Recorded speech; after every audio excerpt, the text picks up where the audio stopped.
The day my own son tried to take my house from me, I sat in a courtroom pretending to be exactly who they thought I was, frail, forgetful, and harmless. Ryan wouldn't even look at me. Melissa held his hand like they had already won, but when the judge asked me to stand and state my full name, everything changed. He went quiet. Then he looked straight at me and said a title my family had never heard before. And in that moment, the truth they had ignored their entire lives finally caught up with them. If this story already pulled you in, take a second to like and subscribe. It truly helps stories like mine reach people who need them. And I'm curious, what would you do if your own family saw you as powerless? Drop a comment and tell me where you're watching from and what time it is there. After my husband Thomas died, the house felt too quiet in a way I wasn't prepared for. We had lived in that 2-story brick home in Columbus, Ohio for over 30 years. Every corner held a memory. His coffee mug still resting on the same shelf, the faint indentation on his side of the bed, the creak in the hallway he always promised to fix but never did. When he was gone, the silence didn't just fill the space. It settled into me. At first, people came often. Neighbors brought casseroles. Church friends stopped by with flowers and soft voices. Ryan visited more than usual in those first few weeks, and Melissa came along too, offering polite hugs and carefully measured sympathy. They spoke gently like I might break if they said the wrong thing, but that didn't last. Grief has a way of making people uncomfortable. Once the initial wave passed, everyone slowly returned to their lives, and I stayed in mine. I changed in ways I didn't fully notice at the time. I stopped dressing the way I used to. No more tailored coats or structured dresses. I chose softer fabrics, loose sweaters, practical shoes. It was easier that way, easier to move through the day without thinking about appearances. I stopped going out as much. The social circles Thomas and I shared felt incomplete without him. Conversations turned into quiet reminders of what I had lost. So I withdrew first, a little, then more, until staying home became my new normal. And somewhere along the way, people began to see me differently, including my own son. Ryan started coming by again a few months later, but something had shifted. His visits were no longer about sitting with me or asking how I was doing. They became purposeful, efficient. "Mom, I noticed your mailbox was overflowing. You shouldn't let that happen," he said one afternoon, sorting through my letters without asking. "I was going to get to it," I replied calmly. He gave a small nod, but his expression said he didn't quite believe me. Melissa stood behind him, arms crossed lightly, scanning the room. "It's just a lot for one person," she added, her tone soft but edged with something else. "This house is big. Maintenance bills cleaning it can get overwhelming." I smiled faintly. "I've managed it for years." "Yes, but things change," she said. That sentence stayed with me longer than I expected. Things change. They began pointing out small things after that. A dish left in the sink became a concern about hygiene. A late bill one I had already paid became a question of memory. A stack of unopened mail because I had been busy reading. Something else became a sign I was falling behind. At first I brushed it off. Then I started listening more carefully. Not just to what they said, but how they said it. There's a difference between concern and assessment. And what Ryan and Melissa were doing wasn't concern. It was evaluation. "Mom, you don't have to handle everything yourself anymore," Ryan told me one evening as he stood in the kitchen flipping through my paperwork like it belonged to him. "I'm not handling everything," I said gently. "Just what's mine?" He paused at that. Melissa stepped in smoothly, placing a hand on his arm. "What Ryan means is we want to help.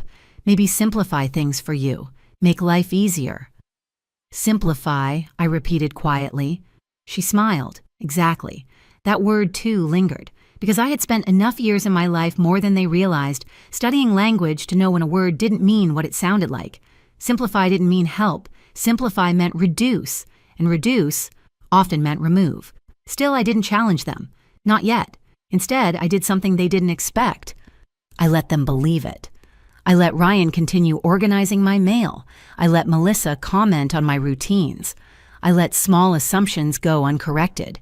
Because the more they spoke, the more they revealed. And I was listening to everything. One afternoon, they came over unannounced. Melissa walked in first, carrying a reusable grocery bag, placing it on the counter like she belonged there. "We brought you some healthier options," she said. "Low sodium, easy prep." "That's thoughtful," I replied. Ryan moved past her, heading straight toward the living room. "I also think we should talk about your schedule," he said. "My schedule?" I asked. "You've missed 2 appointments this month." I looked at him steadily. "No, I rescheduled one, and the other was canceled by the office." He blinked, clearly not expecting that answer. Melissa stepped in again. "Well, even so, it might help if we kept track for you. Just to be safe. Safe." Another word that didn't sit right. I nodded slowly as if considering it. Inside, something much sharper had already begun to form, because this wasn't random anymore. It was a pattern, a consistent, careful reshaping of how I was seen. Not just by them, but eventually by others. And once a narrative like that takes hold, it becomes very hard to undo. A few days later, I saw the first real sign that things were moving beyond suggestion. I went to retrieve a document from my desk, something I kept in a specific folder, always in the same place. It wasn't there. At first I thought I had misplaced it, but I don't misplace important documents. I checked again, then again. Finally I found it, in a different drawer, slightly out of order, barely noticeable to anyone else, but to me, unmistakable. Someone had gone through my things. I didn't say anything. Instead, I sat down at the kitchen table, folded my hands, and let the realization settle. This was no longer about subtle pressure. They were crossing lines, quietly, carefully, but deliberately. And the most dangerous part, they believed I wouldn't notice.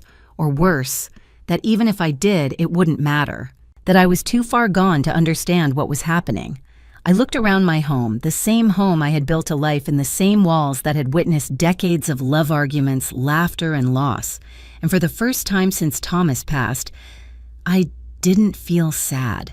I felt alert, because whatever Ryan and Melissa thought they were doing, they had just made a mistake. They had assumed I was no longer paying attention, and they couldn't have been more wrong. The shift didn't happen all at once. It never does. If it had, I might have confronted it sooner, might have forced the truth into the open before it had time to take root. But what Ryan and Melissa were doing was far more subtle than that. It came in small moments, harmless on their own, easy to dismiss if you weren't paying close attention. Unfortunately for them, I was. The turning point came at a family barbecue. It was held at Ryan and Melissa's house on a warm Sunday afternoon.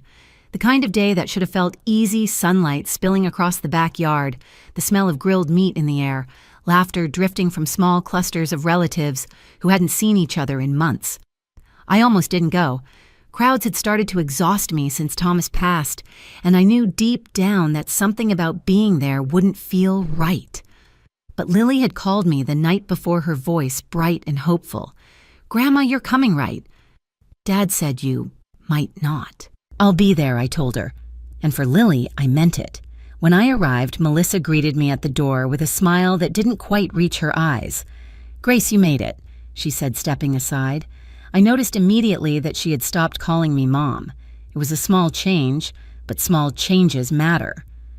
Ryan gave me a quick hug, distracted already, turning back toward the grill before I could say more than hello. "Food'll be ready soon," he said. "No, how are you?" "No, I'm glad you're here. Just logistics." I moved slowly through the house, out into the backyard, taking everything in. People glanced at me with polite smiles.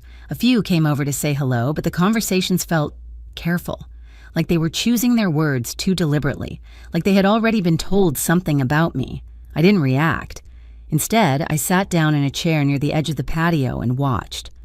Melissa moved through the crowd, effortlessly laughing, hosting guiding conversations. Every now and then, she glanced in my direction, not openly, but just enough to check where I was, what I was doing. Ryan stayed busy at the grill, but I noticed how often he looked over too. Not out of affection, out of monitoring. Lily was the only one who approached me without hesitation. She ran up, wrapping her arms around me tightly. "I missed you," she said. "I missed you too," I replied, holding her just a little longer than usual. She pulled back, studying my face. "You look tired," she said. I smiled gently. "I'm all right." She nodded, but there was something behind her eyes, a hesitation I hadn't seen before. "Mom says you forget things sometimes," she added. There it was, soft, innocent, but planted. I kept my voice steady. "Do I?" She shrugged. "Sometimes." I reached out, brushing a strand of hair from her face. "Well, I remembered to come see you today, didn't I?" That made her smile. But the moment lingered, because it confirmed what I had already suspected. They weren't just treating me differently, they were shaping how others saw me too. As the afternoon went on, the pattern became impossible to ignore. Melissa told a story casually, almost playfully, about how I had forgotten to turn off the stove last week. I hadn't. But no one questioned it. A few relatives exchanged looks. One of them, a cousin I hadn't seen in years, leaned toward me later and said gently, "It's okay, Grace. These things happen." I looked at her for a moment, then I smiled. "Do they?" I asked. She blinked, unsure how to respond, and that was the problem. Once a narrative starts, people don't need proof. They just need repetition. Ryan joined the conversation shortly after placing a hand lightly on my shoulder. "Mom's been having a hard time adjusting," he said to the group. "We're just trying to make sure she's taken care of." Taken care of. Another phrase that sounded kind. Until you looked closer. I didn't correct him. Not in front of everyone, because this wasn't the moment. But inside, something had shifted again. The line between concern and control had officially been crossed, and they were no longer trying to hide it. Later, as the sun began to dip lower in the sky and people moved inside for dessert, I stepped away from the crowd for a moment. I walked down the side of the house toward the quieter part of the yard where the noise softened and the air felt easier to breathe. That's when I heard them, Ryan and Melissa. They were just around the corner, their voices low but not low enough. "We can't wait too long," Melissa was saying. "If something happens before we get things in place," I know Ryan replied. "I'm working on it. You need to move faster," she pressed. "The house alone." The house. There it was again. Not Mom, not Grace, just the house. Ryan sighed. I said, "I'm handling it. The paperwork's almost ready. Once she signs," he stopped. But he didn't need to finish, because I already understood. Once she signs, everything they had been doing, the comments, the concern, the careful reshaping of how I was perceived, it was all leading to that moment. A signature, a transfer, a quiet surrender. I stood there for a second longer, letting the words settle into something solid and undeniable. Then I stepped back, making sure my footsteps were heard before I rounded the corner. Ryan turned immediately.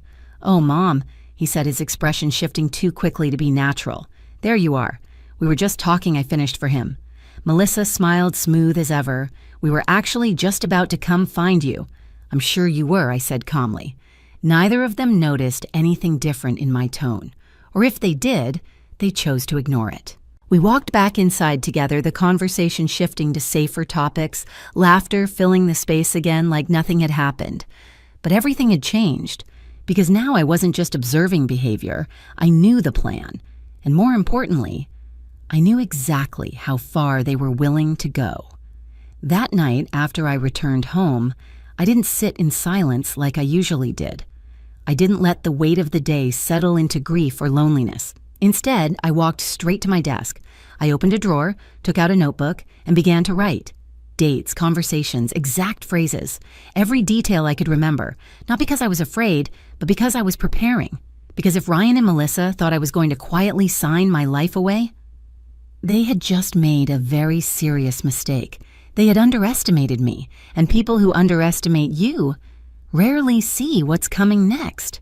Once you realize someone is building a case against you, the world doesn't feel the same anymore. Every interaction becomes evidence. Every word carries weight. Every silence means something. After the barbecue, I stopped reacting emotionally. Not because I didn't feel anything, but because feeling wasn't useful anymore. Not in the situation I was in. What I needed now wasn't comfort. It was clarity. So I adjusted, carefully, deliberately, and most importantly, quietly.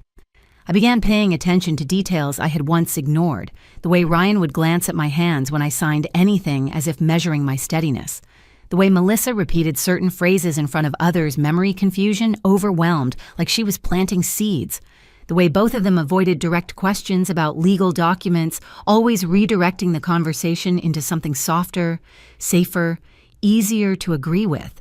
They weren't just concerned, they were rehearsing. And I had no intention of interrupting them, because the more comfortable they felt, the more careless they would become. It didn't take long for the next piece to fall into place. His name was Kevin Brooks, my late sister's son. Kevin had never been particularly close to me. We saw each other on holidays, exchanged polite conversations, nothing more. He was the kind of man who drifted through life with just enough charm to stay welcome, but never enough depth to be trusted completely. So when he showed up at my door on a Tuesday afternoon smiling a little too easily, I knew immediately that his visit wasn't random. "Hey, Aunt Grace," he said, stepping inside before I even fully opened the door. "I was in the neighborhood." "Of course you were," I thought. Out loud, I simply smiled. "That's a long way to come without calling first." He laughed. "Yeah, well, figured I'd surprise you." Surprise. Another word that didn't mean what it sounded like. I let him in anyway. He walked through the house, slowly looking around with a kind of casual curiosity that felt anything but casual. "Still keeping everything the same, huh?" he said, glancing at the furniture, the photos, the layout that hadn't changed in decades. "I like things where they belong," I replied. "Yeah," he said, nodding. "I get that." But the way he said it suggested he didn't. We sat in the living room for a few minutes, making small talk. He asked about my health, about how I was managing, about whether I had been keeping up with things. The same pattern, different voice. Then eventually, he got to the point. "So Ryan mentioned you've been sorting through some paperwork," he said casually. I looked at him. "Did he?" "Yeah." Kevin continued, leaning forward slightly. "Just trying to help you get things organized. You know, make sure everything's in order." Organized. In order. The language was becoming familiar. "I've always kept my paperwork in order," I said. "Of course," he replied quickly. "Of course. I just mean sometimes it helps to have a second set of eyes." He reached into his bag and pulled out a folder. That's when I knew exactly why he was there. "These are just some documents," he said, placing the folder on the coffee table between us. "Nothing complicated. Just a few forms that could make things easier for you down the line." I didn't touch the folder. Instead, I looked at him. "What kind of forms?" I asked. He waved a hand lightly. "Oh, you know, standard stuff. Authorization access, just in case anything ever comes up. Just in case. Always just in case." "Why would anything come up?" I asked calmly. Kevin hesitated for half a second, just long enough. "Well, you never know," he said. "Better to be prepared, right? Prepared for what? For losing control. For handing over everything without question." I leaned back slightly, folding my hands in my lap. "Why don't you walk me through them?" I said. His smile tightened. "Oh, it's nothing you need to worry about," he said quickly. "I can explain the basics, but honestly, it's pretty straightforward. You just sign, and I prefer to understand what I'm signing," I interrupted gently. There it was, the first moment of friction. Kevin adjusted in his seat. "Right, of course," he said. "It's just some of the language can get a little technical." "I'm sure I'll manage," I replied. He opened the folder, slowly flipping through the pages. As he spoke, I listened carefully, not just to the explanations, but to what he avoided saying. There were references to financial access, to decision-making authority, to temporary control in the event of incapacity. But nothing was ever stated directly. Everything was softened, blurred, framed as protection. When he finished, he slid the papers slightly closer to me. "So, what do you think?" he asked. I looked down at the documents, then back at him. "I think I'd like some time to review them," I said. His expression flickered just for a second. "They're pretty standard," he pressed. "No need to overthink it." "I don't overthink," I said calmly. "I consider." Another pause, another small crack in his confidence. "Ryan was hoping we could get this taken care of soon," Kevin added. Of course he was. I nodded slowly. "Then Ryan can wait." Kevin exhaled, leaning back. For the first time since he arrived, the easy charm slipped. "Look," he said, his tone shifting slightly, "we're all just trying to help you, Aunt Grace. No one's trying to take anything from you." I held his gaze. "I didn't say you were," I replied, but we both knew what was actually being discussed.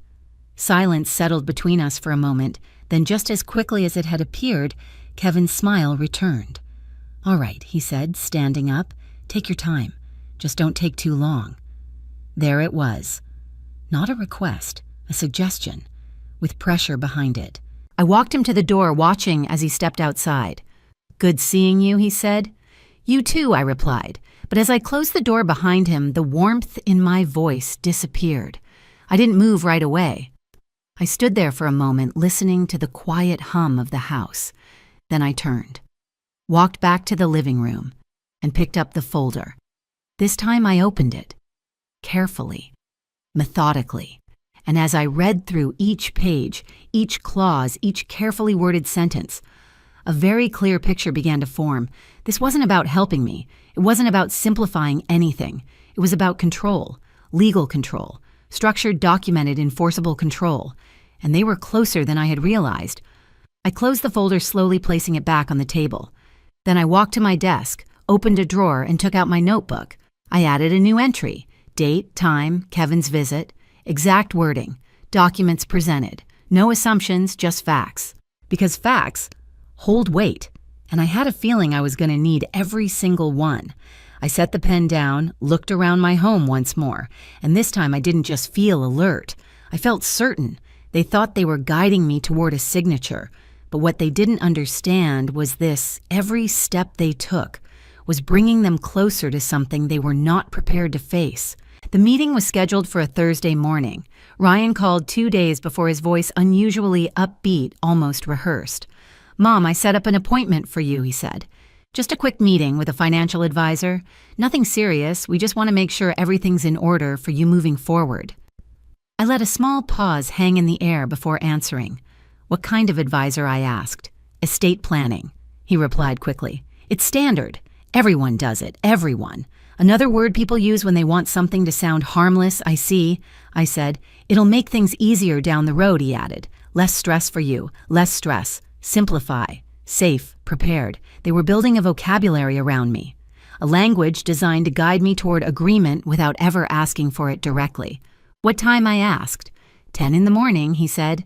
"Melissa and I will pick you up. I can drive myself," I replied. There was a slight hesitation. "It's easier if we go together," Melissa's voice came through in the background, loud enough for me to hear. "That way we can all be on the same page." "Of course." "On the same page." "All right," I said calmly. "I'll be ready." When I hung up, I didn't feel nervous. I felt focused, because this wasn't just a meeting anymore. It was a test, not for me, for them. Thursday morning arrived with a quiet stillness. I dressed the way they expected me to. Simple slacks, a soft cardigan, sensible shoes. Nothing about me suggested authority or resistance. Exactly as planned. Ryan and Melissa arrived on time. Melissa smiled as she stepped inside. "You look nice, Grace." "Grace again, not Mom." I nodded politely. "Thank you." The drive was quiet, filled with light conversation that avoided anything meaningful. Ryan talked about work. Melissa mentioned Lily's school. No one brought up the purpose of the meeting directly. They didn't need to. The building was a modern office complex, glass steel, and carefully curated calm, the kind of place designed to make serious decisions feel safe. We were greeted by a man in his 50s with a firm handshake and a professional smile. "Mrs. Edwards," he said, "I'm David Keller. It's a pleasure to meet you." I returned the handshake. "Likewise." We sat down in a conference room with a polished table and neatly arranged folders. Folders. Always folders. David began speaking in a measured, reassuring tone. "Ryan and Melissa mentioned that you've been considering some options to streamline your estate and ensure everything is handled smoothly in the future." I glanced at Ryan briefly. He nodded, encouraging. "I'm always open to understanding my options," I said. David smiled. "Excellent, that's exactly the right approach." He began outlining the plan. At first it sounded reasonable. A trust structure to protect assets. A medical directive to ensure your wishes are honored.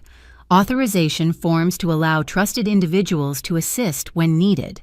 Every piece was framed as protection, support, security, but the details, the actual mechanics, told a different story. The trust would shift control of my property. The medical directive could be interpreted broadly. The authorization forms granted access that extended far beyond convenience, and all of it was presented in a way that minimized its impact. I let him finish.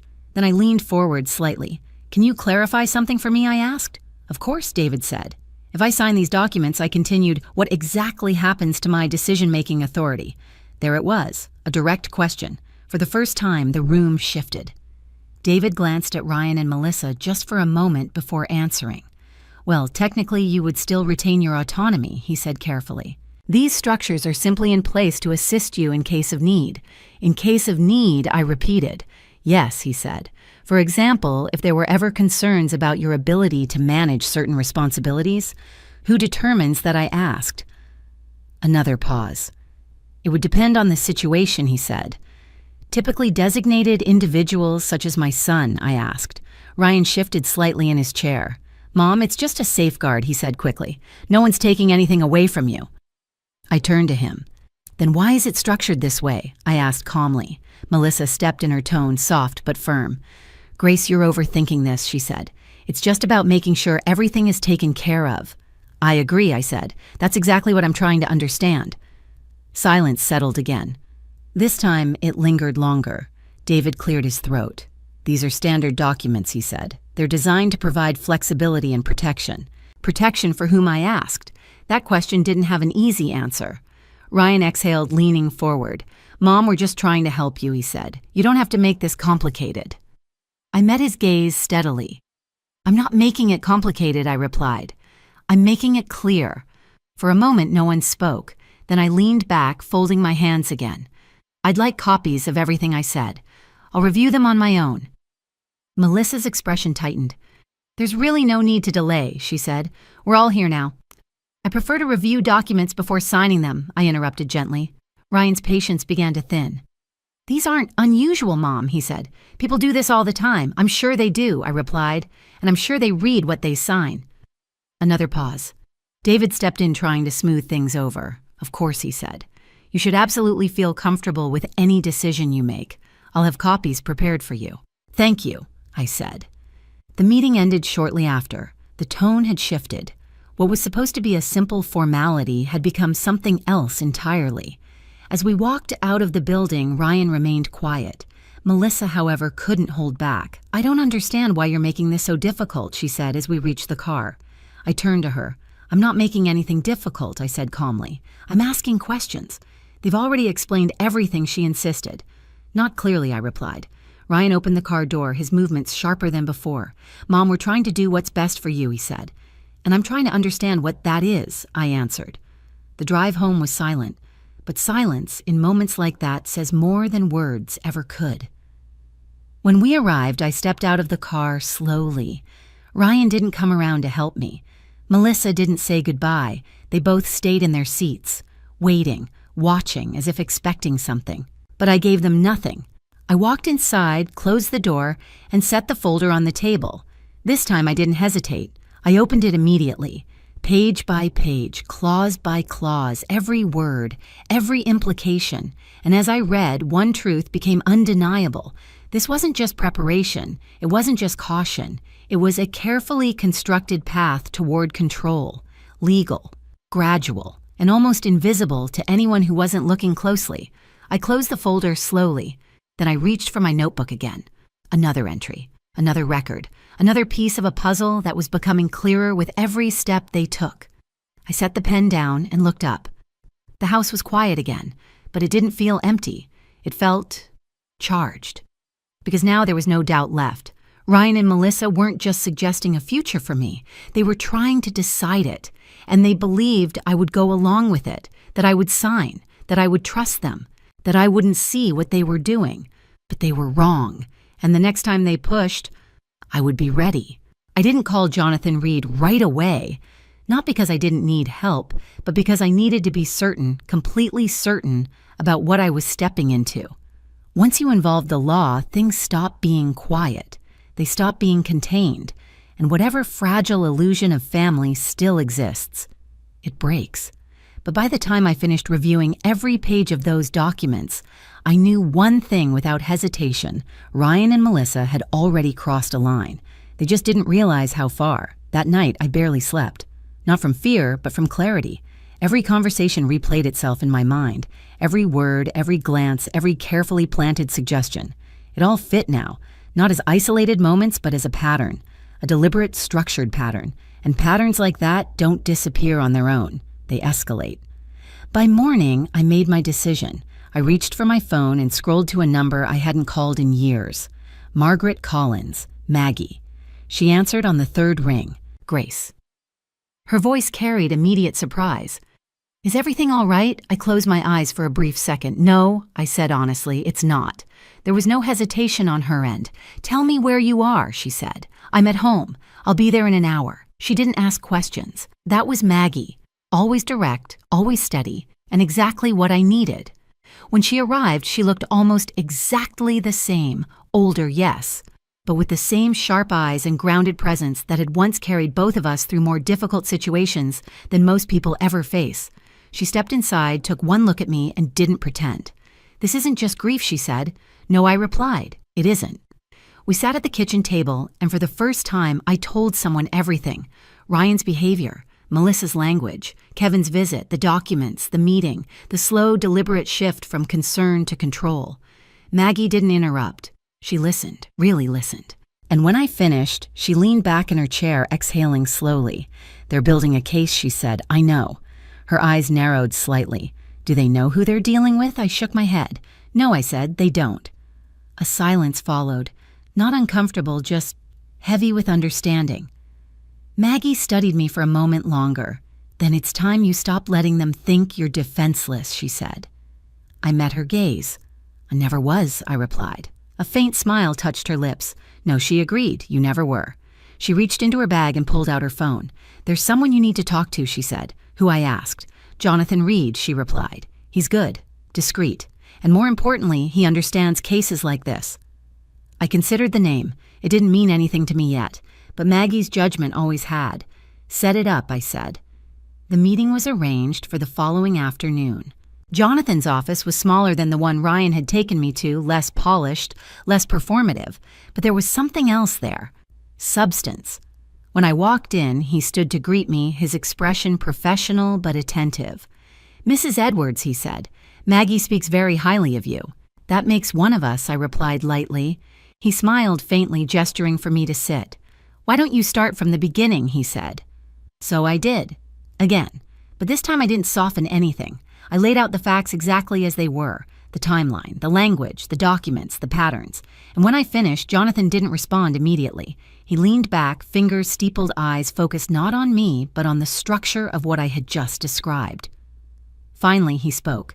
This is a classic coercive control trajectory, he said. The words landed without surprise. Financial and legal positioning, he continued. Gradual narrative building, third-party reinforcement, and eventually formal intervention. Guardianship, I said. He nodded, or something very close to it. I folded my hands in my lap. They think I won't fight, I said. He studied me carefully. Are you going to? He asked. I held his gaze. Yes. There was no hesitation in my voice, no uncertainty, just truth. Jonathan gave a small nod. Good, he said, because if what you're telling me is accurate, and I believe it is, then this isn't just about protecting your assets. It's about protecting my autonomy, I said. Exactly. He reached for a notepad, jotting down a few quick notes. Do you have documentation, he asked. I slid my notebook across the table. He opened it, flipping through the pages. Dates, conversations, details, everything I had recorded. As he read, his expression shifted subtly but noticeably. This is thorough, he said. I don't like guessing, I replied. He looked up at me. No, he said quietly. I don't imagine you do. For a moment, something passed between us. Recognition. Not of who I used to be, not yet, but of how I thought, how I observed, how I prepared. He closed the notebook gently. Have they filed anything yet? He asked. Not that I've seen, I said. They will, he replied. Soon. I know. He leaned forward slightly. When they do, they'll frame it as concern, protection, necessity. They already are, I said. Then we need to be ready before that happens. We spent the next hour discussing strategy, what to document, what to avoid, how to respond, what not to say, and most importantly, how to let them continue just far enough to expose themselves fully. Don't confront them directly yet, Jonathan advised. Let them believe their narrative is working. I already am, I said. He nodded. I figured. When the meeting ended, he stood again, offering his hand. We'll stay ahead of this, he said. I shook his hand. I intend to, I replied. As I walked out of his office, something inside me felt different. Not lighter, not relieved, but aligned. For the first time since Thomas passed, I wasn't reacting to life. I was directing it. When I got home, the house felt the same, quiet, still, familiar. But I wasn't the same person who had left that morning, because now I wasn't just observing, I had support, I had structure, and I had a clear understanding of what was coming next. That evening, Ryan called. "Hey, Mom," he said, "have you had a chance to look over the documents?" I leaned back in my chair, the phone held loosely in my hand. "Yes," I said, and he asked. There was a note of expectation in his voice, pressure disguised as patience. "I'm still considering them," I replied. A pause. "Well, don't take too long," he said. "We really want to get everything settled." Settled. Another word, another intention. "I'll let you know," I said calmly. When I hung up, I didn't feel pressured. I felt certain, because what Ryan didn't understand was this: the longer I took, the stronger my position became. And when the moment finally came, it wouldn't be me who was unprepared. It would be them. The official notice arrived on a Monday morning. It came in a plain envelope, nothing dramatic, nothing that would alarm anyone glancing at it in passing. Just another piece of mail folded neatly between advertisements and bills. But I knew what it was before I even opened it. Because people like Ryan and Melissa don't stop halfway. They escalate, slowly, strategically, and always with the belief that they are one step ahead. I sat at the kitchen table for a moment, turning the envelope over in my hands. My name was printed cleanly across the front, Grace Eleanor Edwards, as if precision alone could make what was inside feel legitimate. Then I opened it. Carefully, calmly. Inside was exactly what Jonathan had predicted, a petition for guardianship, filed by my own son. The language was clinical, polished, and deeply unsettling in its familiarity. Concerns regarding cognitive decline, increased vulnerability to financial mismanagement, need for protective oversight. Each phrase was crafted to sound reasonable, responsible, even compassionate. But beneath it all, the message was unmistakable. I was no longer capable of controlling my own life. I read through every page without rushing, every claim, every statement, every carefully constructed narrative about who I was and who I had supposedly become. They had built it well, too well for someone who didn't know what to look for. But I did, because I'd seen cases like this before, many times, just never this close, never directed at me. I placed the documents back on the table and exhaled slowly. The betrayal didn't hit all at once. It settled in layers. First disbelief, then a quiet, steady ache, and beneath that, something colder. Not rage, not yet, but something close to it. My phone rang just as I finished reading. Ryan, of course. I let it ring once more before answering. "Hello, Mom," he said, his voice measured. "Did you get something in the mail today?" So he was going to address it directly. Interesting. "Yes," I replied. "I did." A brief pause. "Then I want you to understand this isn't what it looks like," he said quickly. I leaned back in my chair. "Then what does it look like?" I asked. "It's just a precaution," he said. "A legal step to make sure everything is handled properly. It doesn't mean anything changes right away. A precaution." I almost smiled. "Ryan," I said calmly, "you filed a petition stating that I am no longer capable of managing my own affairs." "It's not like that," he insisted. "It is exactly like that," I replied. Silence stretched between us. Then Melissa's voice appeared faintly in the background. "Tell her it's for her protection," she whispered. Ryan picked up immediately. "It's for your protection, Mom," he said. There it was again. Protection. Always protection. From what I asked. Another pause. "From potential issues," he said. I closed my eyes briefly. "Potential issues that don't exist," I said. "Mom, you've been forgetting things," he pushed. "You've been overwhelmed. We've seen it." "No," I said quietly. "You've been saying it." That stopped him. For a moment there was no response. Then his tone shifted subtly, but enough. "We're trying to help you," he said again. "I know," I replied. "That's what you keep telling yourself." And that was the first time I heard something break in his voice. Not guilt, not yet, but something unstable, because for the first time I wasn't playing along. "I think it's best if we talk about this in person," he said. "I'm sure we will," I replied. Then I hung up. I didn't wait for him to respond, because the conversation wasn't for understanding anymore. It was positioning, and I had no intention of revealing mine too early. Within hours, the ripple effect began.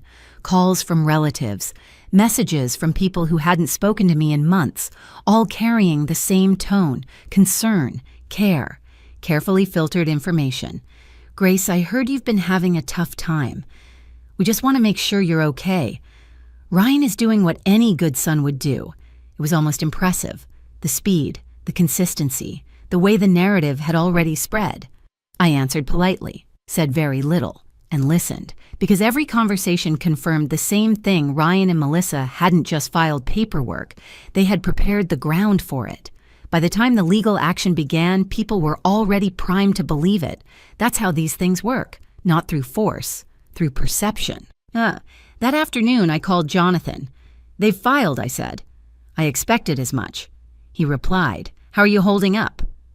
I considered the question. Clear, I said. That's good, he answered. We'll need that. We scheduled a meeting for the next morning. In the meantime, I did exactly what he had advised. I didn't react publicly, I didn't argue, I didn't try to defend myself, because reacting emotionally would only strengthen their case. Instead, I documented everything. Every call, every message, every statement made about me. Not interpretations, not assumptions, facts, always facts. That evening, there was a knock at my door.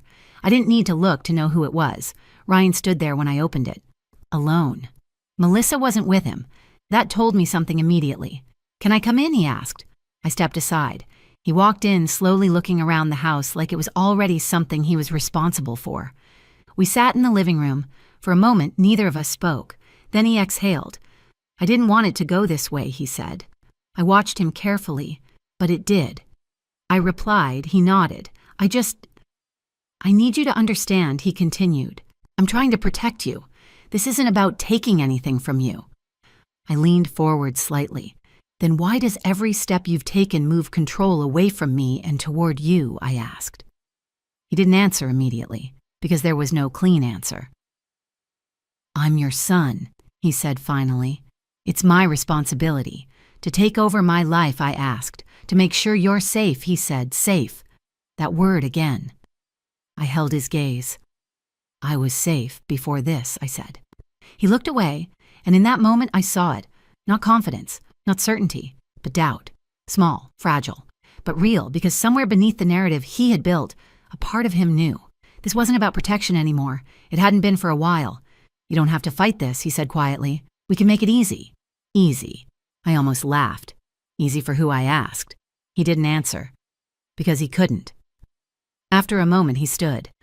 I'll give you some time, he said. Take all the time you need, I replied.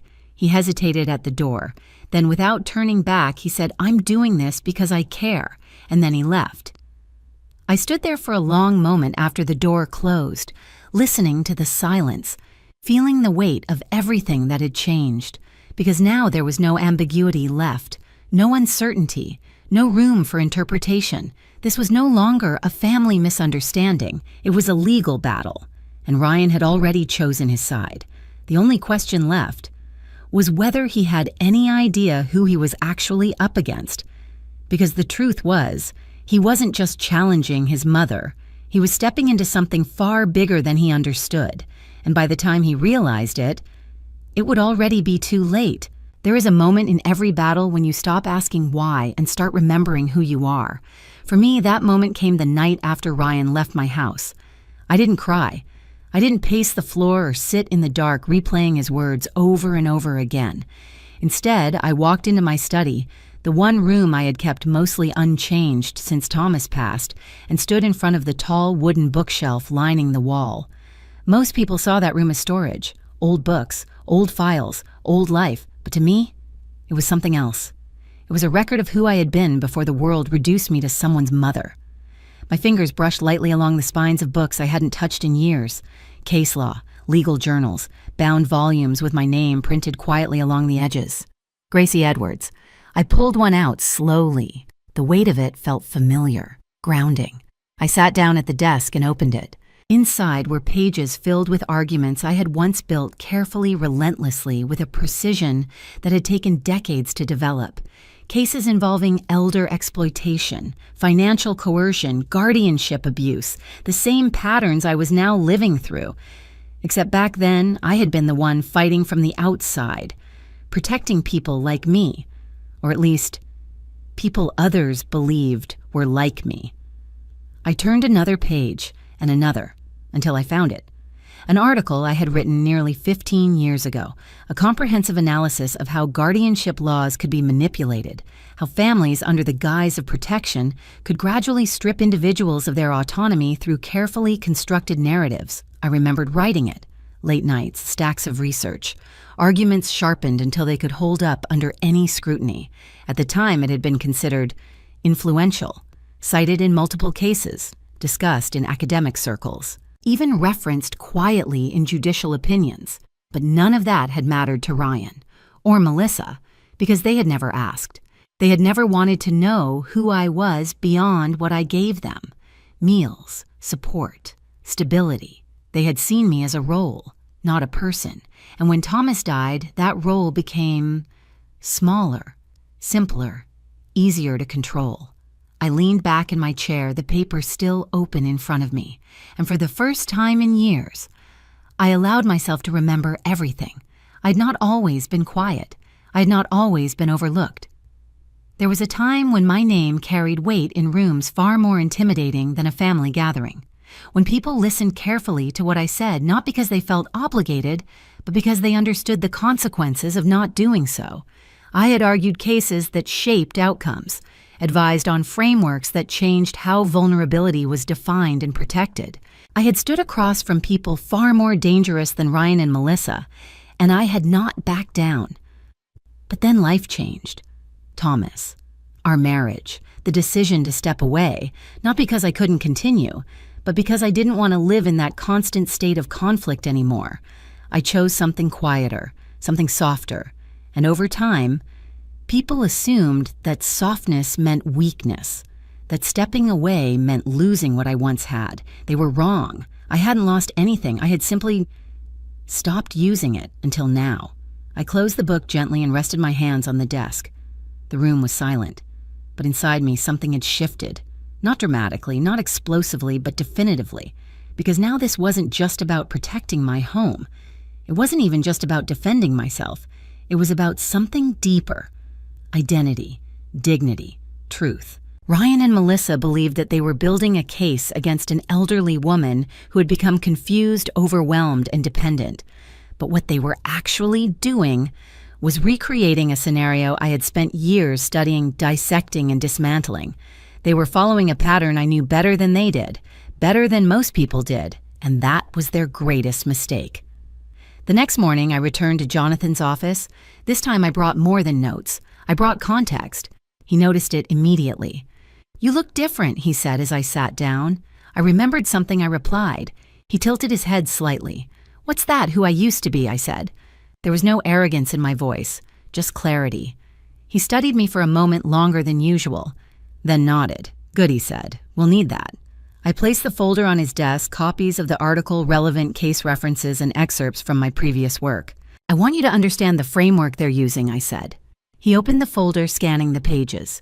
As he read, his expression shifted, subtly at first, then more noticeably. "This is yours?" he asked.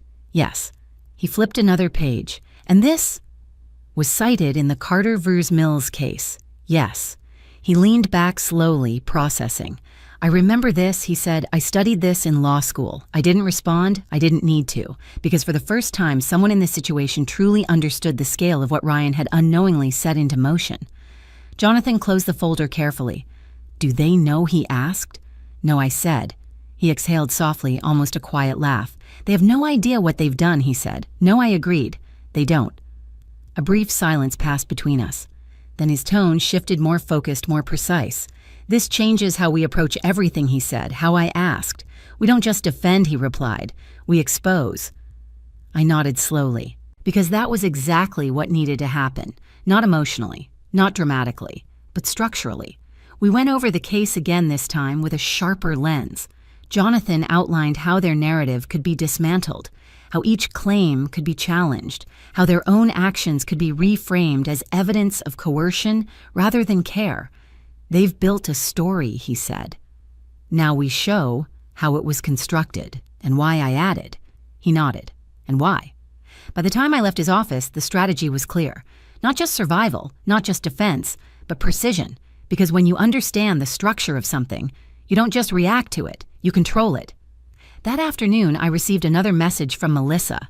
We really need to move forward, Grace. This is getting unnecessary. I read the message twice, then set my phone down without replying, because the truth was, from their perspective, it probably did feel unnecessary, complicated, unexpected, because they had planned for compliance, for quiet agreement, for a smooth transition of control. They hadn't planned for resistance, they hadn't planned for awareness, and they certainly hadn't planned for this. I stood by the window looking out at the street, the same street I had lived on for decades, the same neighborhood that had once felt so simple, so predictable. But nothing about this was simple anymore, and nothing about it would be predictable for them, because the version of me they thought they understood no longer existed, and the one standing in her place wasn't going to be underestimated again. Preparing for a case like this isn't just about evidence, it's about endurance, because every document you gather, every timeline you build, every statement you analyze, it forces you to confront something deeper than facts. It forces you to face the truth about the people you once trusted, and that truth is never clean. The next few days passed in a rhythm that felt almost surgical, deliberate, measured, controlled. Jonathan and I worked closer than I had expected, not because he needed guidance, but because he recognized something in me early on. I wasn't just a client, I understood the battlefield. That changed everything. We met in his office 3 times that week. Each session built on the last. Each detail mattered. "Let's start with timeline integrity," Jonathan said during our second meeting, sliding a legal pad across the table. "We need to establish when the narrative began shifting and how consistently it was reinforced." I nodded. "I've already started documenting that," I said, opening my notebook. He leaned forward as I laid it out. Dates, events, conversations, every instance where Ryan or Melissa had introduced doubt about my memory, my judgment, my capability. "You didn't just record events," he said after a moment. "You tracked language." "I always do," I replied. He gave a slight smile. "That's going to matter. We built the timeline together. The barbecue, the comments, the financial meeting, Kevin's visit, the documents, the filing, each piece connected to the next, not randomly but with intention. They didn't rush," Jonathan said. "They layered it." "Yes," I replied, "which means they expected it to hold. And it might have been added if you hadn't been paying attention." That was the truth. Not everyone notices when a story is being written about them. Most people only realize it when it's already finished. But I had seen it forming.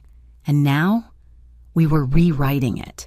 We moved on to documentation, bank records, mail handling, appointment logs, anything that could contradict the image they were presenting. "They're going to argue cognitive decline," Jonathan said. "We need to show consistency." "I can," I replied. And I did. I brought in statements, receipts, schedules, proof that I had been managing my affairs quietly, effectively, without error.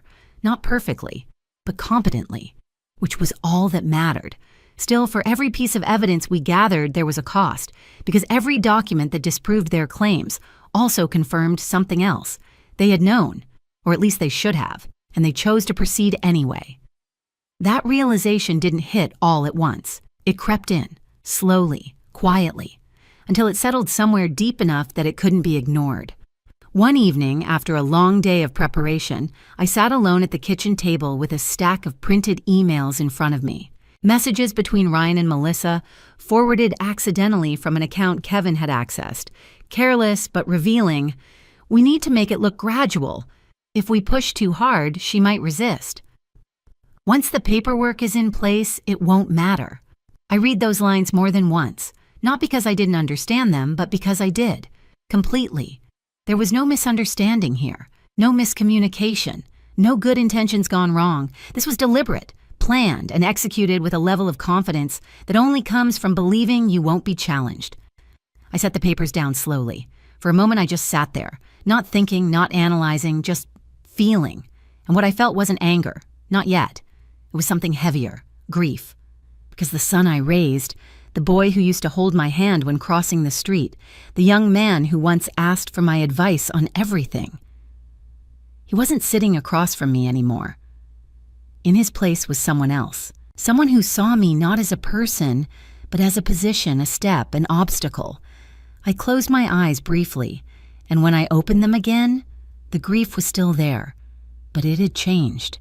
It had sharpened, because grief, when it's left alone long enough, turns into resolve. The next morning, Jonathan called. "We have something," he said. "What is it?" I asked. "Your granddaughter," he replied.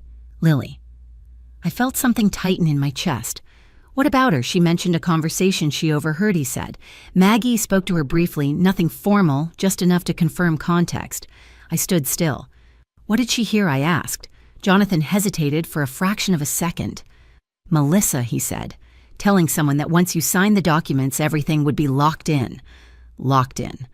The phrase echoed in my mind because I knew exactly what it meant. Irreversibility, control that couldn't easily be undone. "Is Lily willing to speak to that?" I asked. "Carefully," he said. "She's young. We won't push her. But even a limited statement could support the pattern." I nodded, even though he couldn't see it. "Do what you need to," I said. When the call ended, I sat down slowly, because this was the part I hadn't been prepared for. Not the legal battle, not the evidence, but Lily. She had always been the one piece of this family that still felt untouched, still genuine, and now even she was being pulled into it, not as a participant, but as a witness, and that changed things, because cases like this don't just divide families, they expose them completely.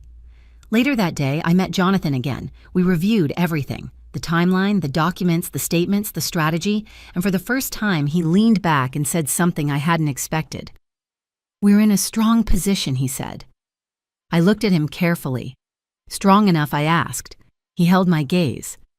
"Yes," he said. "If we stay disciplined." Disciplined!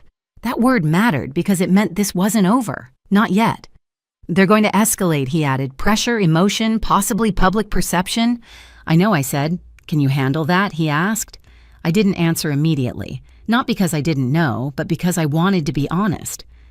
"This isn't the hardest part," I said finally. He tilted his head slightly. "What is?" I met his eyes. "Accepting that they chose this," I said. He didn't respond, because there was nothing to say. Some truths don't need commentary. They just need to be acknowledged. When I left his office that day, I didn't feel overwhelmed. I didn't feel uncertain. I felt prepared, because the case was no longer abstract.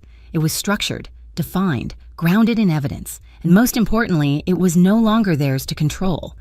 Because while Ryan and Melissa had been building a narrative about me, I had been building something else entirely. A record, a foundation, a response they never expected. And when the time came, it wouldn't just defend me. It would reveal them, completely.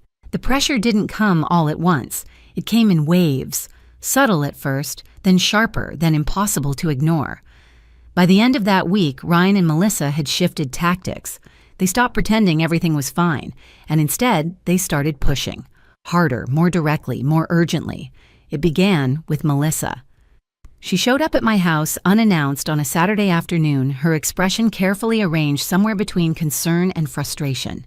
"Grace," she said as I opened the door, "we need to talk." No greeting, no softness, just urgency. I stepped aside and let her in. She walked into the living room like she owned the space, or expected to. That was new. "Ryan's worried," she said, turning to face me. "This situation is getting complicated." "Is it?" I asked calmly. She crossed her arms lightly. "Yes," she said. It didn't have to be. There it was. Blame. Wrapped in politeness. I sat down, folding my hands in my lap. "What exactly is complicated, Melissa?" I asked. She exhaled as if trying to remain patient. "You resisting," she said. "You questioning everything. It's making things harder than they need to be." Harder for who I asked. She didn't hesitate. For everyone. Not for me. For everyone. I nodded slowly. "I see," I said. She stepped closer, her voice lowering. "Grace, we're trying to help you, but if you keep pushing back like this, it's not going to look good. Not going to look good." There it was. The shift from concern to implication. I looked at her steadily. "Are you threatening me?" I asked. Her expression flickered just for a moment. "Of course not," she said quickly. "I'm just being honest." Honest, I almost smiled, because honesty in her case had always been selective. I appreciate your concern, I said calmly, but I'll handle my affairs as I see fit. That was the moment something in her changed. The softness dropped completely. You're making a mistake, she said. Am I replied. Yes, she said firmly, and you're going to regret it. Silence settled between us, not uncomfortable, just clear. Because now there was no more pretense, no more careful language, just intention. After a moment, she grabbed her bag. Ryan will be very disappointed, she added as she moved toward the door. I'm sure he will, I said. And then she left. The door closed behind her with a quiet finality. I stood there for a moment, letting the silence return. Then I turned, walked back into the living room, and sat down again. Not shaken, not upset, just certain, because pressure like that only comes from one place: fear. They were starting to realize something wasn't going according to plan, and people who feel control slipping push harder. That evening, Ryan called. This time there was no pretense of casual conversation. Mom, what's going on? He asked. I leaned back in my chair, the phone resting lightly against my ear. What do you mean? I replied. Melissa just left your house, he said. She said you're being difficult. Is that what she said? I asked. Yes, he snapped. And honestly, I don't understand why you're doing this. Doing what I asked calmly. Fighting us, he said. There it was. Finally. Out in the open. I'm not fighting you, Ryan, I said. I'm protecting myself. From me, he said, disbelief creeping into his voice. Yes, I replied. Silence. Then that's ridiculous, he said. I'm your son. And I'm your mother, I said. That doesn't give you the right to take control of my life. I'm not taking control, he insisted. Then why does every document you've presented say otherwise, I asked. He didn't answer. Because he couldn't. Instead, he shifted. You're not thinking clearly, he said. And there it was. The narrative. Spoken directly. I let a small pause settle before responding. Be careful with that statement, I said quietly. What he asked. You've been building that argument for weeks, I continued. You might want to consider how it sounds out loud. Another silence. Longer this time. He exhaled sharply. This is exactly what I'm talking about, he said. You're twisting everything. No, I said, I'm understanding it. That hit him harder than anything else I had said, because the entire structure they had built relied on one assumption that I didn't understand. And now, that assumption was gone. You're making this worse, he said, for who I asked again. He didn't answer. Instead, his voice dropped quieter, more controlled. Look, he said, we can still fix this. You can just cooperate, sign the documents, let us handle things. It'll be easier, easier. There it was again. The promise, the illusion. If I do that, I said, what happens next? He hesitated. Nothing changes, he said. I closed my eyes briefly, because we both knew that wasn't true. Ryan, I said, if nothing changes, why do you need me to sign anything? He didn't respond, because there was no answer that wouldn't reveal the truth. After a moment, I spoke again. I'm not signing anything, I said. The words landed quietly, but firmly. Final. There was a long pause on the other end of the line. Then, okay, he said. Just that, okay. But the tone behind it had changed. Not frustration, not persuasion, something else, something colder. Then we'll let the court decide, he added. And then he hung up. I lowered the phone slowly, set it on the table, and sat there in silence. Because that was the shift, the moment where this stopped being a family conflict entirely and became something else, something formal, something public, something irreversible. They had moved from persuasion to confrontation, and once that line is crossed, there's no going back. The next day, I received confirmation of the hearing date. It was set, scheduled, locked in, and with it came something else, a realization.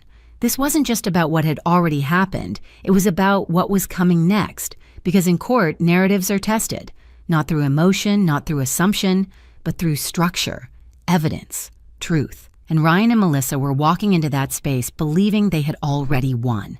They believed their version of me would hold, that their carefully built image would stand under scrutiny, that I would appear exactly as they had described, frail, confused, dependent. But they were wrong, and the moment they realized it would be the moment everything changed. I stood up slowly and walked to the window. The street outside looked the same as it always had, quiet, ordinary, unchanged. But inside this house, everything was different. Because now the next step wasn't theirs. It was mine, and I was ready. The morning of the hearing arrived with a kind of stillness that felt almost deliberate. Not peaceful, not calm, but precise. As if the world itself had decided to pause just long enough for everything that had been building to finally unfold.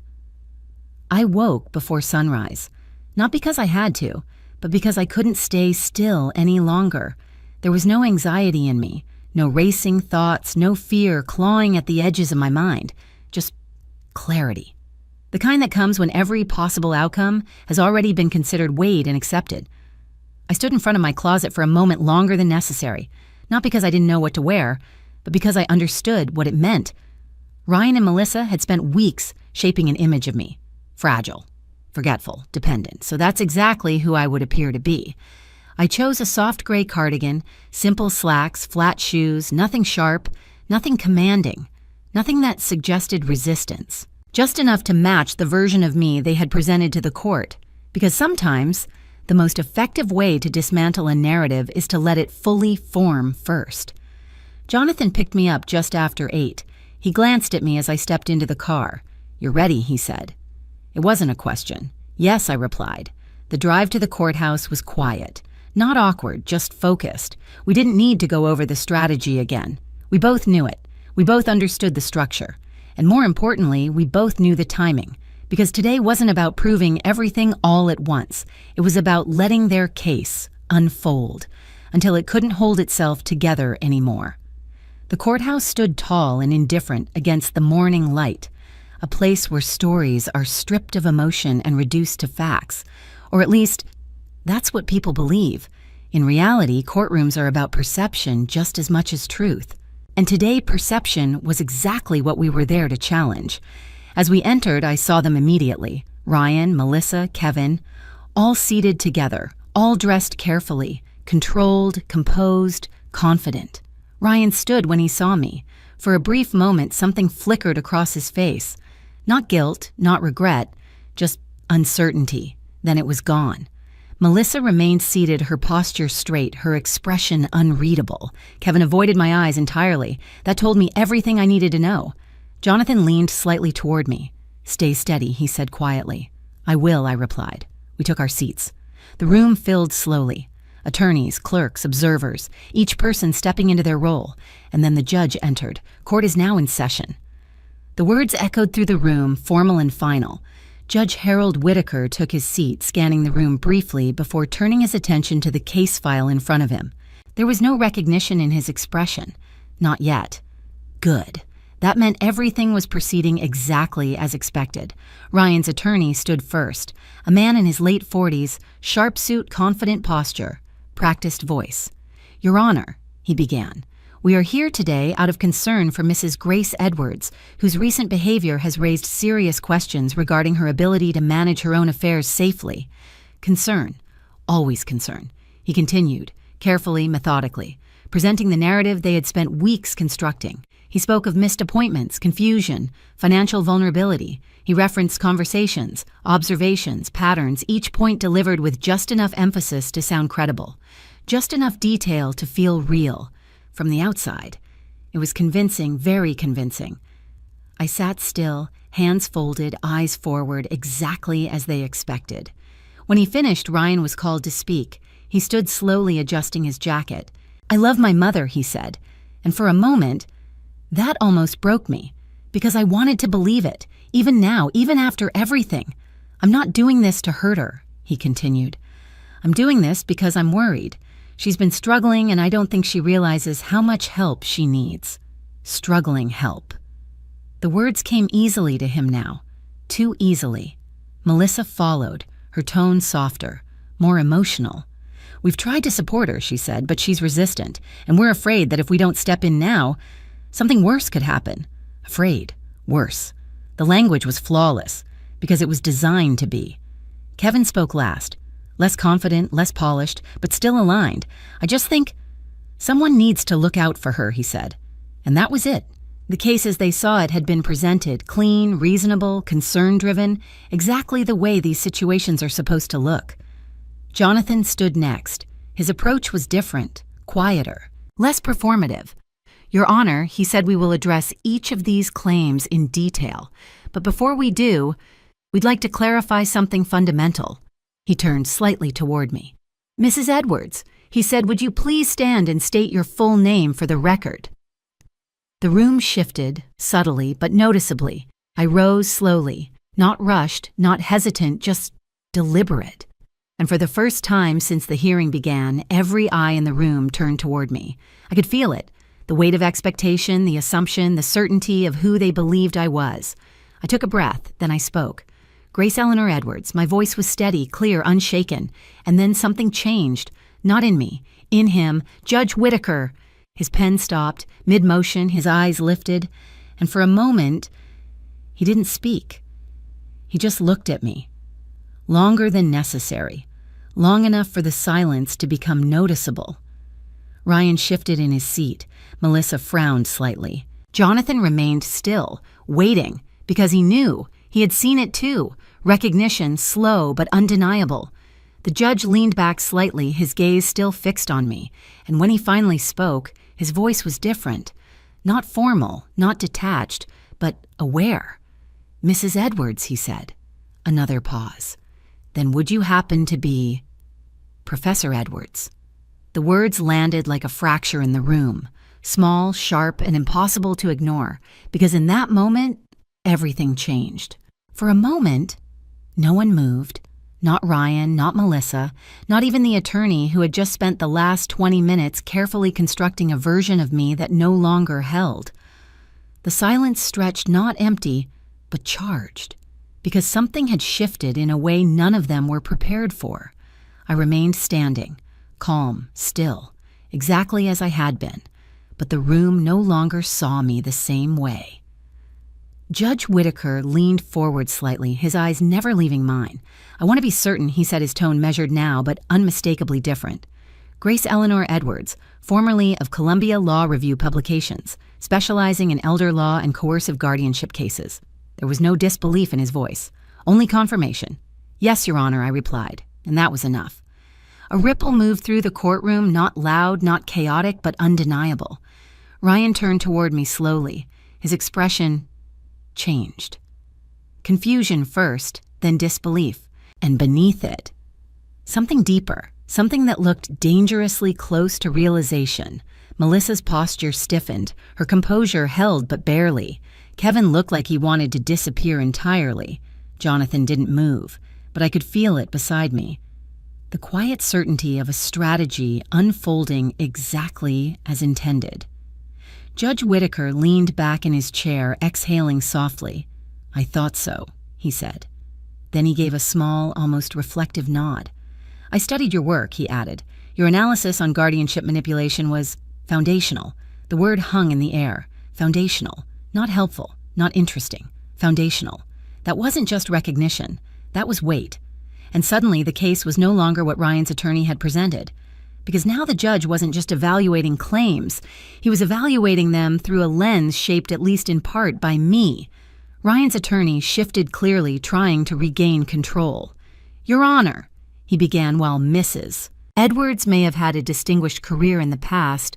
Our concern is her present condition. I'm aware the judge interrupted calmly, but there was something in his tone now, something firmer, something less neutral. And that's precisely why we'll proceed carefully, he continued. He turned his attention back to me. Mrs. Edwards, he said, please have a seat. I sat, slowly, deliberately. And as I did, I felt it. The balance of the room had changed. Not completely, not yet, but enough. Enough to fracture the illusion Ryan and Melissa had built. Jonathan stood again, and this time, when he spoke, the room listened differently. Your Honor, he said we appreciate the court's attention to context, because context is exactly what has been missing from the narrative presented today. He stepped forward slightly. What we are dealing with is not a case of cognitive decline, he continued. It is a case of constructed perception. That word landed with precision. Constructed, not observed, not discovered, built. Over the past several weeks, Jonathan went on, my client has been subjected to a pattern of behavior designed to reposition her, not as a capable individual, but as someone in need of control. He paused, letting the words settle. Then we will demonstrate that this pattern was not accidental, he said. It was deliberate. Ryan's attorney stood quickly. Objection overruled, the judge said, calm, immediate, final. And just like that, the momentum shifted again. Jonathan began laying out the timeline, step by step, event by event. Each moment that had once seemed small, now placed into a structure that made it impossible to ignore. The introduction of concern-based language, he said. Repetition of perceived memory issues. Third-party reinforcement. Document pressure under the guise of assistance. Escalation to legal action once the narrative had been sufficiently established. He didn't raise his voice. He didn't dramatize. He didn't need to, because the structure spoke for itself. Ryan shifted in his seat. Melissa's jaw tightened. Kevin avoided looking at anyone. Jonathan turned slightly toward the judge. This is not protection, he said. It is positioning. The word cut through the room. Positioning. Because it reframed everything. Not his care, but his strategy. Ryan's attorney stood again, more forceful this time. Your Honor, this is speculation. It's evidence. Jonathan replied evenly. He reached for a folder, opened it, and placed the contents on the table. Emails, documents, notes, all aligned, all connected, all undeniable. Communications indicating intent, he said. Documentation reflecting preemptive planning. Statements confirming anticipated control post-signature. Each piece added weight, not emotional weight. Legal weight. The kind that doesn't disappear under pressure. Ryan finally spoke. This is being twisted, he said, his voice sharper now. We were trying to help her. Jonathan turned toward him. Help her do what he asked. Ryan hesitated. Manage things, he said. Jonathan nodded once. And what would happen if she refused? He asked. Ryan didn't answer. Because he couldn't. Not without exposing the truth. The judge watched closely. Not interrupting, not reacting, just observing. And that was the most dangerous position of all. Because when a judge stops being guided by presentation and starts focusing on pattern, the outcome begins to change. Melissa tried next. Her voice softer, more controlled. We were concerned, she said. We still are. None of this was meant to harm her. Jonathan didn't argue. He simply asked, then why did you prepare for control before seeking clarity? Silence. Again. But this time, heavier. Because the question had no safe answer. The room felt different now. Not tense, not chaotic, but exposed, as if something that had been carefully hidden was now sitting in plain view. Judge Whitaker leaned forward slightly, his hands folded, his gaze steady. I think we've established, he said slowly, that this case involves more than simple concern. His eyes moved briefly toward Ryan, then back to Jonathan. And I believe it requires a very careful examination of intent. Intent. That word mattered more than anything else, because concern can be argued, misunderstood, explained away. But intent leaves traces, patterns, consistency, and those things are much harder to deny. Ryan looked at me again, but this time, not like before, not with confidence, not with certainty, but with something else entirely, something closer to fear, because for the first time since this began, he was no longer in control of the story. And worse, he was starting to understand why. I sat quietly, hands still, expression calm, but inside, everything had shifted.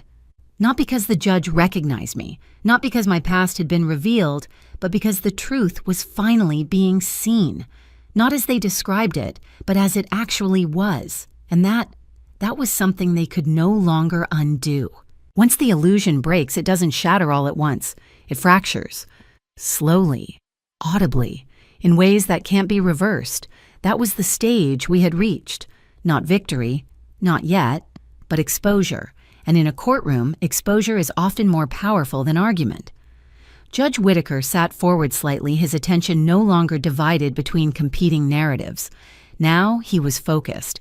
And when a judge becomes focused on intent rather than presentation, the structure of a case begins to reveal itself. Mr. Reed, he said, turning to Jonathan, you may proceed. Jonathan nodded once. Then he did something subtle but significant. He didn't rush. He didn't try to overwhelm the court with information. Instead, he slowed everything down. Because the more time you give a flawed narrative to sit under scrutiny, the more it unravels on its own. Let's revisit the timeline, he said. Not to introduce new facts, but to reinforce the pattern. He walked through it again, this time with sharper precision. The introduction of concern, he said, glancing briefly toward Ryan, the repetition of that concern in social settings, the gradual shift from suggestion to implication. He paused. Then, the involvement of third parties. Kevin shifted visibly in his seat. Jonathan didn't look at him directly. He didn't need to. The presentation of documents framed as assistance. And finally, the filing of a petition based on the narrative that had already been established.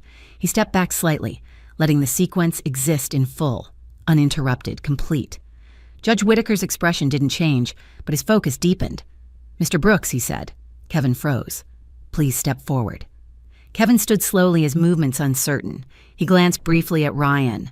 Ryan gave him a look something between encouragement and warning. But it wasn't enough, because Kevin already looked like a man who knew the ground beneath him wasn't stable. He took the stand, swore in, sat down. Jonathan approached calmly. "Mr. Brooks," he said, "you visited Mrs. Edwards' home on the afternoon of March 12th. Correct?" Kevin swallowed. Yes. You brought documents with you," Jonathan continued. "Just paperwork," Kevin said. Jonathan nodded. "Paperwork prepared in advance." Kevin hesitated. I think so." "You think so," Jonathan repeated. "Then were those documents explained in full to Mrs. Edwards before you asked her to sign them?" Kevin shifted. Yeah, kind of. Kind of, Jonathan asked. Kevin glanced toward Ryan again. This time, Ryan didn't look back.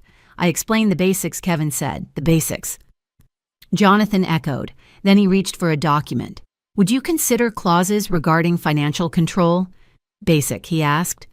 Kevin's face tightened. I didn't really go into detail on that." "Why not?"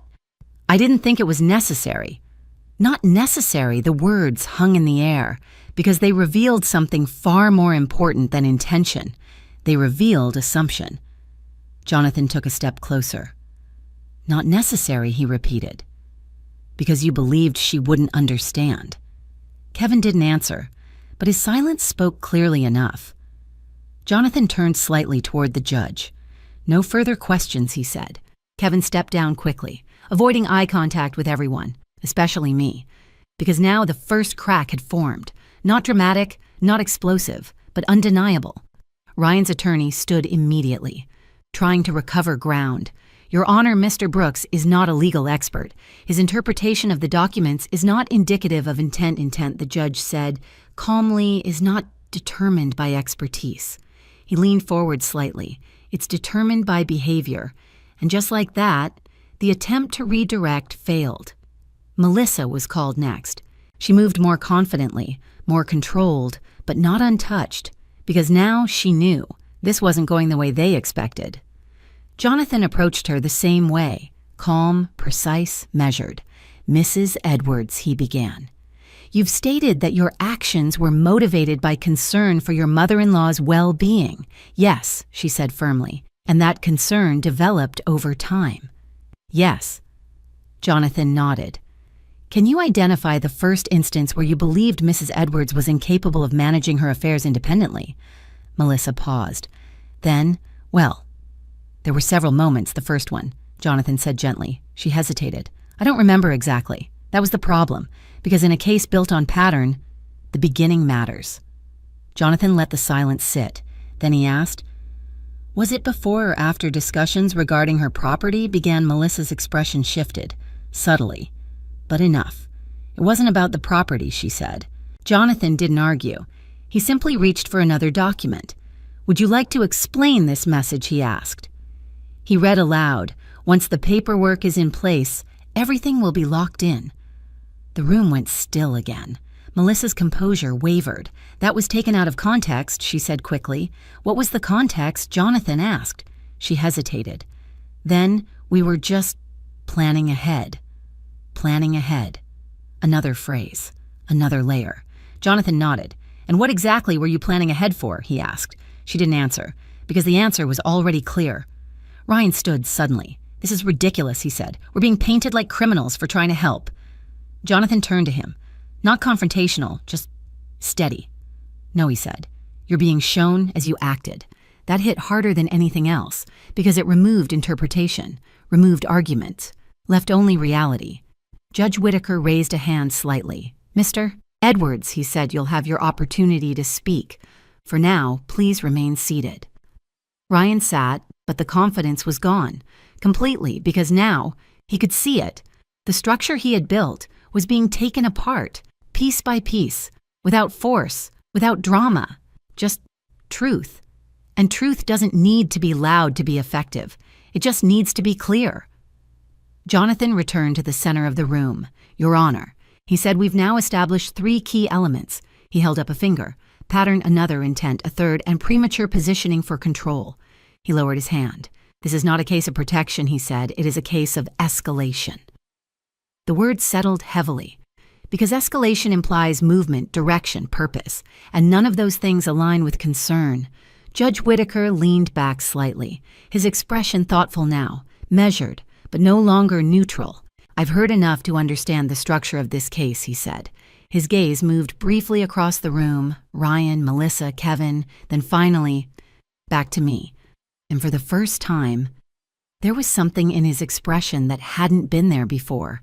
Respect, not for who I used to be, but for what had been revealed and what had been endured. Ryan looked at me again, but this time, he didn't look confused or defensive or even angry.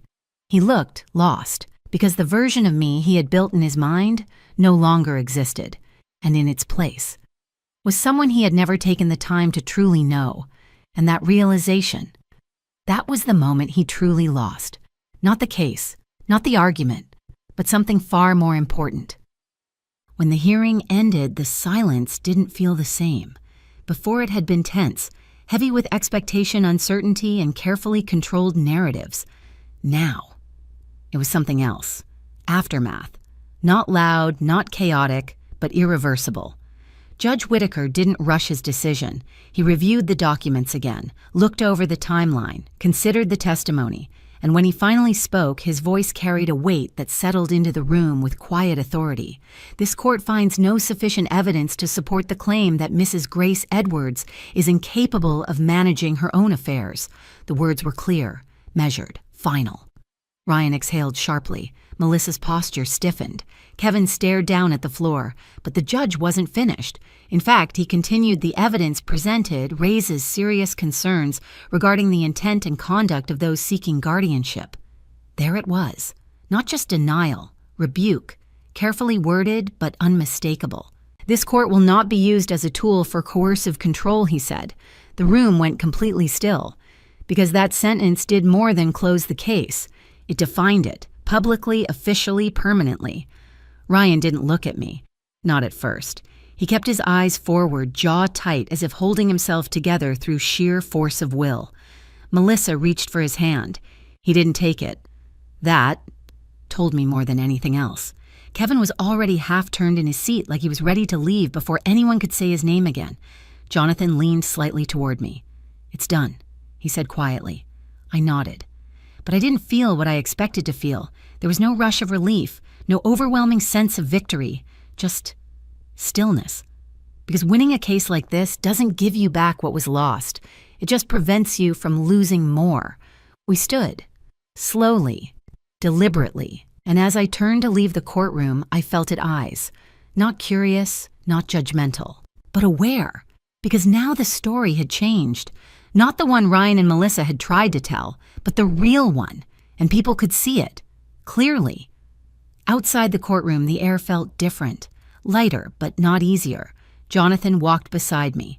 "You handled that exactly right," he said. "I did what was necessary," I replied. He gave a small nod. "If you need anything moving forward, legal protections, documentation, restructuring, we can take care of it." "I will," I said, and I meant it. Because this wasn't over, not in the ways that mattered most. He paused before heading back inside. "Take your time," he added. "You don't have to decide anything today." I watched him go. Then I turned. And there they were, Ryan, Melissa, standing a few feet away, waiting for what I wasn't sure. An explanation. A confrontation, forgiveness. Ryan stepped forward first. "Mom," he said. His voice was quieter now, uncertain. For the first time since this began, uncertain. I didn't respond immediately. I just looked at him, really looked at him. And what I saw wasn't the man who had filed against me. Not entirely. I saw fragments of someone else, someone younger, someone who hadn't yet learned how to justify his own actions. I didn't think it would go like this, he said. I held his gaze. How did you think it would go? I asked. He hesitated, then looked away. I thought I was doing the right thing, he said. That word again, right. As if intention alone could erase impact. Melissa stepped in. We were trying to protect you, she said. I turned to her. No, I said calmly. You were trying to control me. She flinched, not dramatically, but enough. Because this time there was no room left to argue. The court had already spoken.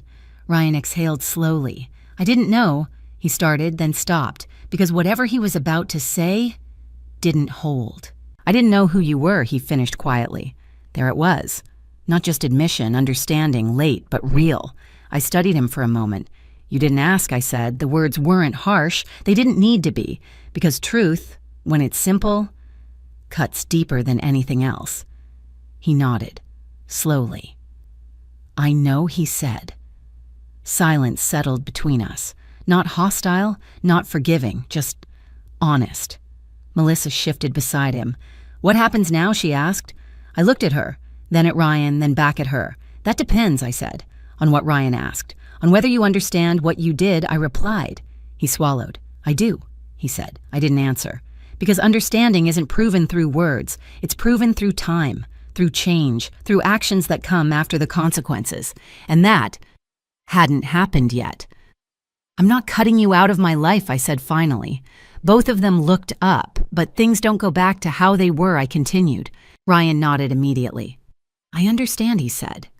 I believed that he thought he did, but real understanding would take longer than this moment. Much longer. Melissa didn't speak.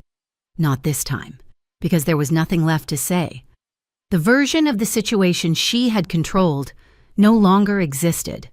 I took a step back, creating space, not distance, just clarity. I'll be making changes, I said, legal ones. Ryan nodded again. Okay, he said, and I won't be signing anything you bring me again, I added. A small pause. Then okay, he repeated. We stood there for a moment longer. Then I turned and walked away. Not quickly, not dramatically, just forward. Because that was the only direction left to go. In the days that followed, I did exactly what I said I would.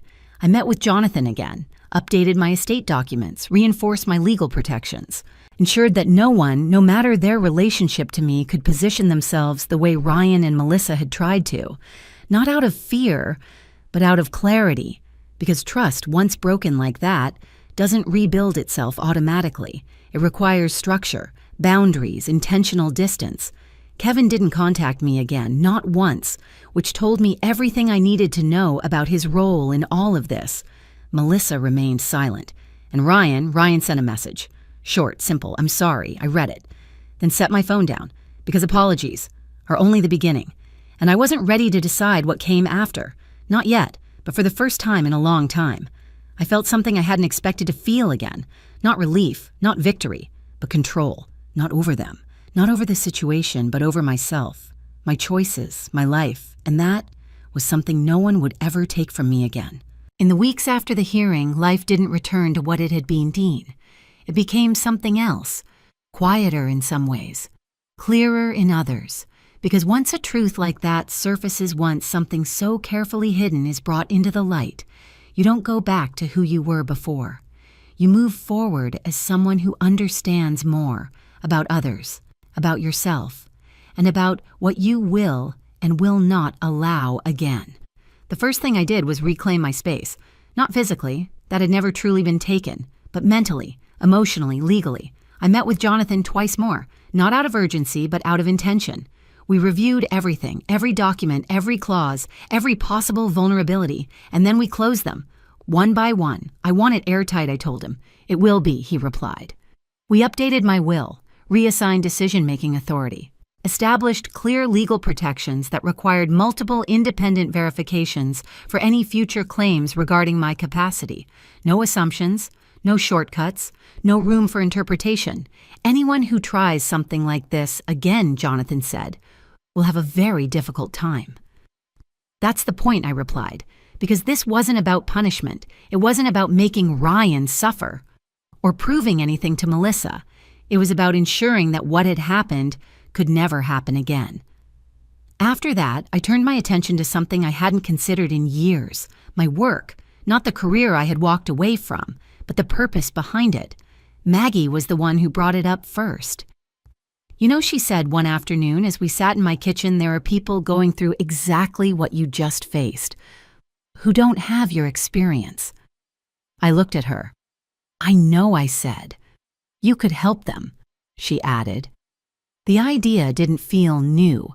It felt remembered, like something I had set aside for too long. I don't want to go back to the way things were, I said. You don't have to. Maggie replied, just start small. So I did. I began volunteering at a local community legal clinic. Nothing formal at first, just conversations, listening, guiding, helping people understand what certain documents actually meant, what certain patterns looked like, what to watch for, and what not to ignore. The first woman I spoke to reminded me of myself more than I expected, soft-spoken, uncertain, surrounded by people who claimed to be helping her, but weren't. I don't want to cause problems, she said. I looked at her gently. Protecting yourself isn't causing problems, I replied. And as I said it, I realized I wasn't just speaking to her. I was speaking to the version of myself that had stayed quiet for too long, that had allowed things to go unchecked, that had hoped things would resolve on their own. They don't. Not like that, and once you understand that, everything changes. Lily started visiting more often, not because anyone told her to, but because she wanted to. She would sit with me in the afternoons asking questions not about the case, not about the conflict, but about me, who I had been, what I had done, the things no one had ever bothered to ask before. Why didn't you tell Dad, she asked once. I thought about that, then answered honestly, because I wanted him to know me. Not just what I did, I said. She nodded slowly. I think he's starting to understand now, she said, maybe. Or maybe he was just beginning to realize what he had never taken the time to see. Ryan didn't come by right away, not after the message, not after the hearing, and I didn't reach out. Because space was necessary, not as punishment, but as reality. Some things need distance to become clear, and this was one of them. When he finally did come, it wasn't announced. No call, no message, just a quiet knock on the door. I opened it, and there he was, standing there, not confident, not composed, just present. Hi, he said. Hi, I replied. We stood there for a moment, then I stepped aside. He walked in, slowly looking around the house like he was seeing it for the first time, or maybe seeing it without assumption. We sat in the living room, the same room where so many conversations had happened, but this one felt different. He didn't start with excuses, or explanations, or justifications. I was wrong, he said, simple, direct, and for the first time, real. I didn't respond immediately, not because I didn't hear him, but because I needed to see if he would continue. And he did. I thought I was helping, he said, but I wasn't listening. I wasn't asking. I just decided. I nodded slowly. Yes, I said. He looked down at his hands. I didn't know who you were, he added again. I studied him carefully. Then I said, that wasn't the problem. He looked up. The problem, I continued, was that you didn't try to. That landed. He didn't argue, didn't defend himself. He just accepted it. And that was the difference. Because acceptance is where change begins. I don't expect things to go back to normal, he said. They won't, I replied. He nodded. I want to do better, he said. I believed that he wanted to. Whether he would, that was something time would reveal. You'll have to show that, I said. I will, he replied. We sat there for a while after that, not talking, not resolving everything, just existing in the same space again. And sometimes, that's the first step. After he left, I didn't feel closure or resolution, because healing doesn't happen in a single conversation. It happens in choices, repeated, consistent over time. But I did feel something else, something quieter, something stronger, peace. Not because everything was fixed, but because I no longer needed it to be.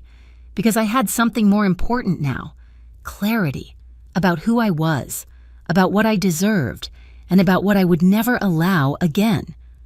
People will underestimate you. They will decide who you are based on what they see, or what they want to see. They will mistake kindness for weakness, silence for ignorance, patience for surrender. But those things, they don't define you. What defines you is what you choose to do when it matters. And when it mattered most, I didn't disappear. I didn't give in. I didn't become what they expected. I became exactly who I had always been. And that was something no one could take away. There's a quiet danger in being underestimated, especially by the people closest to you. Not because it hurts your pride, but because it can slowly erase your voice. This story isn't just about a courtroom or a legal battle. It's about something deeper. It's about how easily kindness can be mistaken for weakness, how quickly help can become control, and how important it is to truly see the people we claim to love. No one should have to prove their worth to their own family. No one should feel pressured to give up their independence just to keep the peace. And no one should ever assume that someone's silence means they have nothing to say. Sometimes the strongest people are the ones who don't need to prove it until they're forced to. And when that moment comes, the truth has a way of revealing itself. If you've ever felt underestimated, overlooked, or taken for granted, I want you to remember this. Your value doesn't disappear just because someone fails to see it. And your voice doesn't lose its power just because others try to ignore it. So stand firm, ask questions, protect yourself, and never sign away your life just to make someone else comfortable. If this story resonated with you, I'd love to hear your thoughts. What would you have done in Grace's position? Drop a comment below and tell me where you're watching from and what time it is there. And if you believe stories like this matter, don't forget to like and subscribe so more people can hear them too.